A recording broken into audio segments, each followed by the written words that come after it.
Hi, today I'm going to show you a little bit about what you can do in Stata, particularly what you can do with descriptive statistics.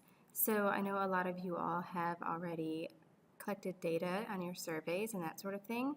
So what I'm going to do is show you, number one, how to import data into Stata. That's the most important thing that you can do.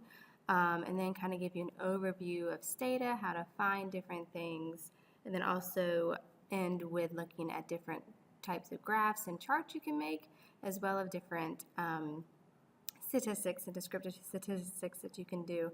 There's all types of stuff that you can do in Stata, but we're just going to look at kind of basic things today and hopefully give you some time to play around with it. So when you open Stata, this is what you see here. So you get this nice big screen here that's going to kind of show you what you've been doing the whole time that you're in Stata. And over here, and I'll show you as we start doing it more, you'll see the commands that you put into Stata, which is actually kind of nice because you can go over here and look back at things that you've done and pull it up as well. Over here, once we import our data set, I'll go over this a little bit more, but you also have up here nice menus that will open up different dialog boxes that you can use. Because right here you can see at the very top thing under statistics is summary and descriptive statistics, which honestly is probably going to be where you all go the most. All right, so to import data into Stata, you're going to go to File, and you're going to go to Import. And if you look here under Import, there's all types of different files that you can import. So it depends on how you export your file that you're looking at. If you all are using Google Sheets, you're going to have to export the Google Sheet spreadsheet that's attached to it as either an Excel spreadsheet or a CSV file. Either one doesn't matter, and there's really no reason to do one over the other. I am going to open up the California State Standards scores that we had before, and I know I saved that as a CSV file, so I'm going to choose text data. But more often than not, you all probably be using Excel, but CSV or Excel are going to be the most common two that you'll be using. So I'm going to go to text data, and it should open up a file explorer window. There it goes. So if I go here, if I go to browse, it goes right there because that's what I was looking at before. So that's the California state data we were looking at last time. So if I open that, what it does is it kind of gives you here what you're looking at. So it's like this is Stata saying this is what I see. Is this what I'm supposed to see? So they took the first line and assumed that was your categories, which is right. It did it just fine. And they all came over. And then they also, you can see here, a preview of all the data. It doesn't have all the data. Just choose the first 50 lines here just so that you can see it and make sure that it looks correct. For most of you, it probably won't be an issue for it to not look correct. The delimitator you shouldn't have to worry about. That's if your data comes in with a comma or a tab. That's hopefully beyond what we're going to be doing in this class. So I'm just going to hit OK and then hit Submit. And then I'll hit OK in that window. I was playing with data earlier. You will probably get this later, but it says, do you want to continue to replace data in memory? I was looking at a data set earlier, which is actually this one, so I'm surprised it's not the one in there, but I'm just going to hit yes. Okay, so now it has all my data in here. So you can see here it imported it twice just because I hit the button twice, I think.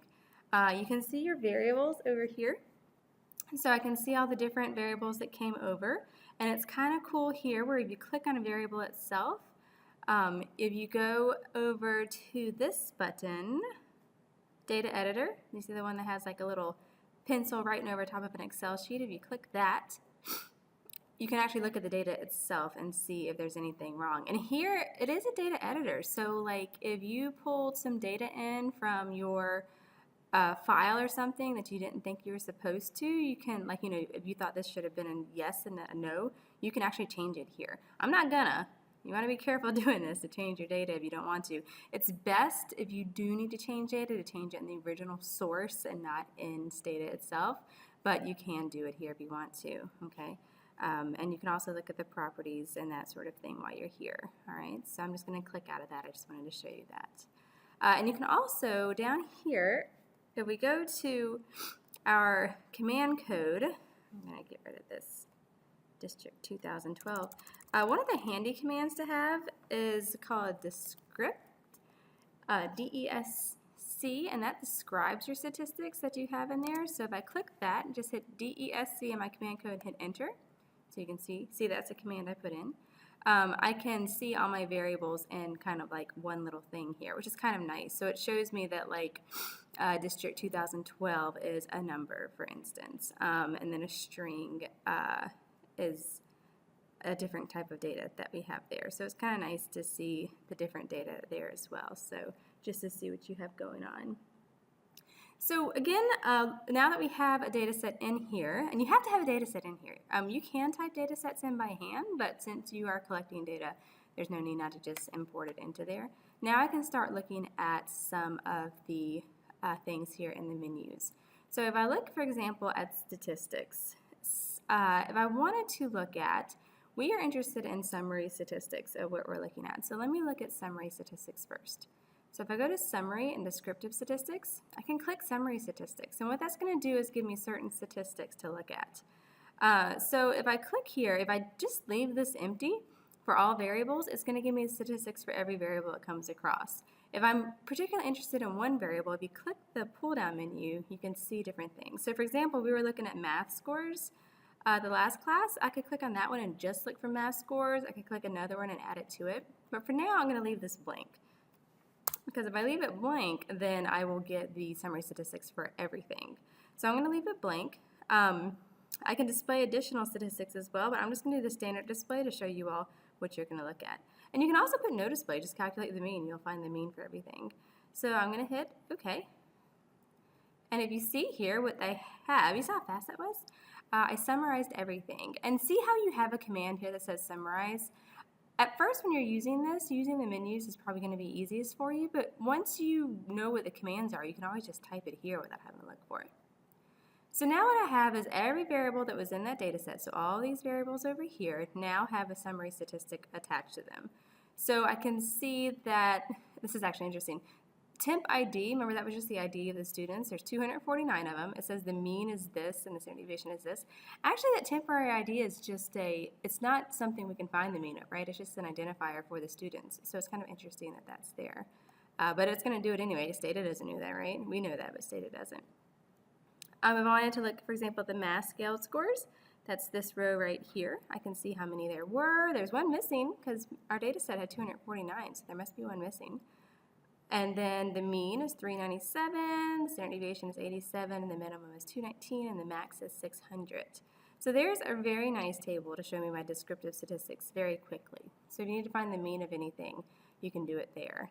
All right, so again, if you wanted to find just summary statistics of just one variable, say I was just interested in the math scale scores in 2012 and 2013, for example, we hit submit. And OK. It doesn't matter if you hit submit or OK, apparently you can just do either one. It'll give it for just those two. And again, I have these commands up here, so say I have a whole long list of commands. I'm like, what was the whole summary again? If you click on it, it'll do it again. So you can pull up your previous commands as well. You can also do in the descriptive statistics, if you're so interested. Say I wanted to do the descriptive statistics for a certain class of people. So say I wanted to do it the scaled scores for 2012 and 2013 for math, but I wanted to do it by a variable that find the group. Say I wanted to figure out if there's a difference among gender, for example. I could group it by gender and hit OK. And what it does here is I have two tables now. These are the math scale scores for just females, and these are the ones for just males. So say I wanted to compare the two different ones, I can break it down that way. And I didn't have to do anything myself. I was able to identify the groups that were females, the groups that were males, and then break down the mean that way. All right, so that's a little summary of descriptive statistics that you can do in summaries, so that's kind of interesting there. If you're looking at things that are, actually let me go back to the summary statistics themselves. You see a lot of ours have zeros here, like NSLP 2012 has 0. Those are ones that had yeses or nos, if you remember. The NSLP was whether we had free or reduced lunch at schools. If it has a yes or a no, then you don't have a mean and standard deviation because there's no numbers associated with it. Gender as well as male or female, so in this data set. So there is no mean or standard deviation associated with that. So for ones like that, if you want to get statistics on them, you can also go here to tables, and you can look at tables, or so frequency tables. Let's do a one-way table of our categorical variables. We'll do, let's do the free or reduced lunch. And then you can do it by subpopulation too. I'll come back to that. So let's hit OK. So then we have a nice table here. So instead of Summary statistic here we have totals. So for example, the number of people that did not receive free or reduced lunch and that did is here. The percentages are here. Cumulative frequencies are when you just take this one is the first one, the second one is this one plus this one. If I had another line, it would be this one plus this one plus this one would be the third line. So that's what the cumulative frequency is for that. So again, you can do all types of tables here. You can do a one-way table. You can do a subpopulation variable. So say I wanted to do it by gender again.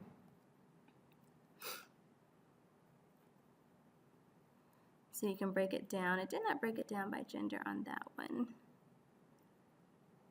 Not sure why, but you can play with the tables there as well. Okay, so that's basic statistics. I'll do another video looking at graphs themselves because there's a lot of things to do with graphs, so I'll stop there with basic statistics.